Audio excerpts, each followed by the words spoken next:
untuk kita semua. Saya Mariani Beliana Astri Enda akan mempresentasikan karya ilmiah seminar fisika saya yang berjudul Analisis Model-Model Pembelajaran dalam Meningkatkan Metakognitif Siswa. Selanjutnya kita akan masuk ke bab 1, yakni pendahuluan. Pendahuluan di sini terdapat latar belakang, rumusan masalah, tujuan dengan manfaat. Untuk latar belakang di sini saya mengambil judul karya ilmiah ini karena perkembangan metakognitif itu berpengaruh terhadap kecerdasan intelektual seorang anak. Namun di sini aktivitas kecerdasan intelektual diperlukan sistem pembelajaran, di mana sistem pembelajaran di sini itu memerlukan model-model pembelajaran. Nah, untuk rumusan masalah di sini saya mengambil satu rumusan masalah, yakni bagaimana pengaruh model pembelajaran terhadap daya pikir metakognitif siswa. Nah, selanjutnya untuk tujuan. Tujuan di sini berdasarkan rumusan masalah yang saya sudah sebutkan tadi, maka tujuan dari penelitian karya tulis ilmiah ini adalah untuk mengetahui dan menganalisis bagaimana penerapan model pembelajaran terhadap daya berpikir metakognitif siswa. Berikutnya yaitu manfaat. Manfaatnya di sini ada dua, yakni bagi penulis dan bagi pembaca. Bagi penulis di sini itu dengan membuat karya ilmiah ini, penulis bisa mengetahui bagaimana struktur dalam pembuatan karya ilmiah dan bagaimana pentingnya suatu model pembelajaran dalam proses belajar mengajar. Yang berikut bagi pembaca, dari karya ilmiah ini juga, misalnya untuk guru bisa mengetahui model pembelajaran apa saja yang paling berpengaruh tinggi dalam mengembangkan daya pikir metakognitif siswa. Selanjutnya kita masuk ke bab 2, yaitu telah pustaka. Telah pustaka di sini saya membahas 3 pokok materi, yaitu pengertian metakognitif sendiri, kedua komponen metakognitif, ketiga indikator metakognitif. Yang pertama kita akan bahas tentang pengertian metakognitif. Metakognitif itu sendiri merupakan kemampuan untuk mengontrol ranah atau aspek kognitif. Pada metakognitif terdapat 6 tahap menurut Benjamin Bloom. Yang pertama itu tahap ingatan, 2 pemahaman, 3 terapan, 4 analisis, 5 sintesis, 6 evaluasi. Tahap pertama yaitu ingatan. Ingatan di sini siswa dapat mengenal suatu gagasan atau fakta-fakta dari suatu istilah. Yang kedua, pemahaman. Untuk pemahaman di sini, di mana siswa dapat memahami gagasan atau fakta-fakta. Yang ketiga itu terapan, di mana di sini siswa dapat menerapkan apa yang dipahaminya. Yang keempat di sini analisis. Analisis di sini siswa dapat menganalisis suatu gagasan menjadi yang lebih kompleks. Kelima di sini sintetis, di mana pada sintesis siswa dapat menjabarkan suatu fakta yang belum terlihat sehingga menemukan dia punya solusinya. Yang keenam di sini evaluasi. Evaluasi di sini itu di mana siswa dapat menilai suatu gagasan yang cocok atau yang lebih dapat digunakan begitu. Baik, yang kedua itu komponen metakognitif.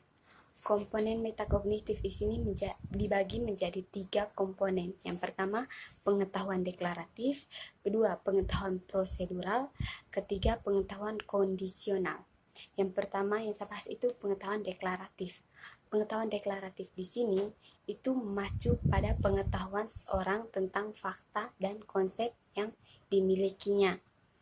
Yang kedua, pengetahuan prosedural. Pengetahuan prosedural di sini itu mengacu pada pengetahuan seorang dalam melakukan sesuatu. Yang ketiga di sini pengetahuan kondisional.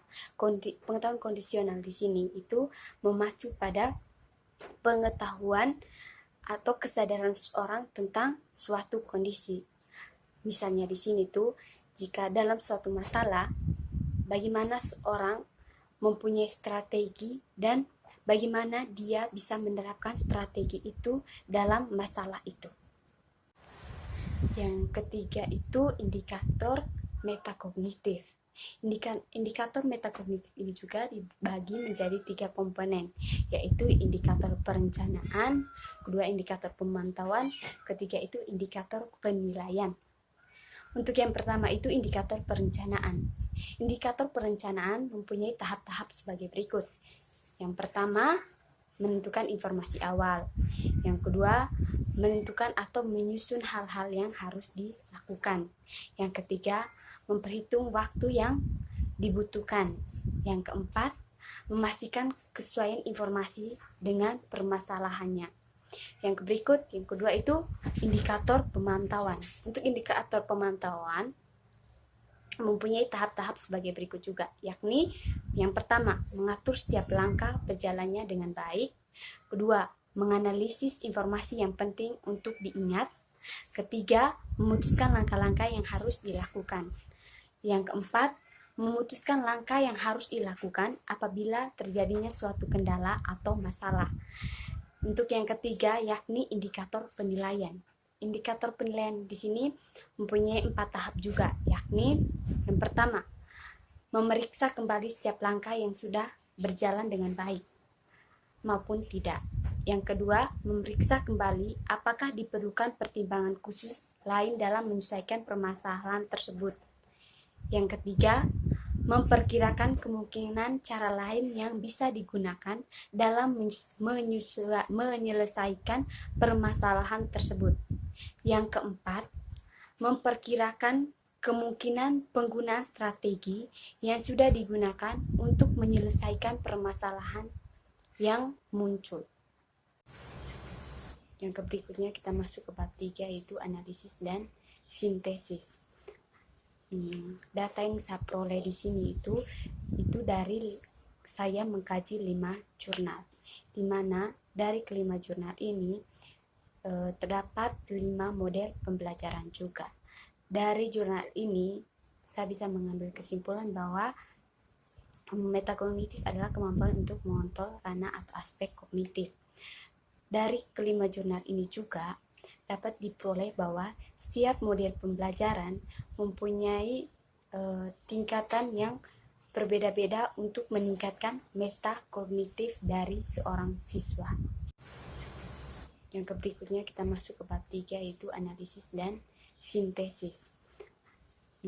Data yang saya peroleh di sini itu dari saya mengkaji 5 jurnal, di mana dari kelima jurnal ini terdapat 5 model pembelajaran juga. Dari jurnal ini saya bisa mengambil kesimpulan bahwa metakognitif adalah kemampuan untuk mengontrol ranah atau aspek kognitif.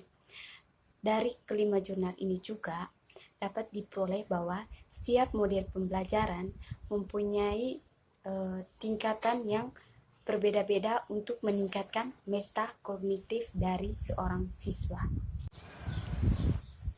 Selanjutnya jurnal ketiga yaitu penerapan model pembelajaran group investigation untuk meningkatkan keterampilan metakognitif siswa kelas 7 SMP Negeri 4 Lamboya.